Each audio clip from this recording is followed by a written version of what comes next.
Շնորհակալություն ազգային ժողովի մեծարգո նախագահ, հարգելի գործընկերներ, քանի որ նախորդ նիստից հետո մի շարք ստեր տարածվեցին լրատվադաշտում, տարածվեցին նաև ընդդիմադիր падգամավորների կողմից, այն մասին, թե իբր իրենք բարձրաձայնել էին ցեղասպանության, ուրացման հետ կապված ինչ-որ մի նախագիծ ու դրանից հետո տեղի ունեցավ ինչ-որ միջադեպ, ինչը բացարձակ սուտ է, որտեղ խնդիրը ընդամենը նրանում էր, որ ազգային ժողովի նախագահը նիստի կարգուկանոնը պահելու նպատակով նկատողություն ու դիտողություն էր արել ընդդիմադիր падգամավորներին, հիմա լեզվակռիվ սկսեց ու տեղի ունեցավ միջադեպը, բայց ամեն դեպքում դա վերագրեցին, թե իբր ցեղասպանության, ուրացման դեմ ինչ-որ նախագծի հետ էր կապված։ Ձեզ եմ ներկայացնում, սիրելի քաղաքացիներ, 2010 թվականին նկարահանված մի տեսանյութ Ամերիկայի Միացյալ Նահանգների այդ ժամանակվա փոխնախագահ Ջո Բայդենի մասնակցությամբ։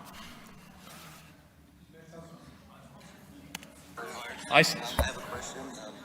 Very involved in the Armenian American community. As you know, we've been very burned there. Want to know what is the message we should be giving to our community? What should be given to the community is that we are not backing off. The Turks have to come to the realization of what reality is. And what we got to do is, the compromise that was being worked there. Tell them there was the Armenian president called me and said, look, do not force this issue. The Armenian president called me and told me not to force this issue.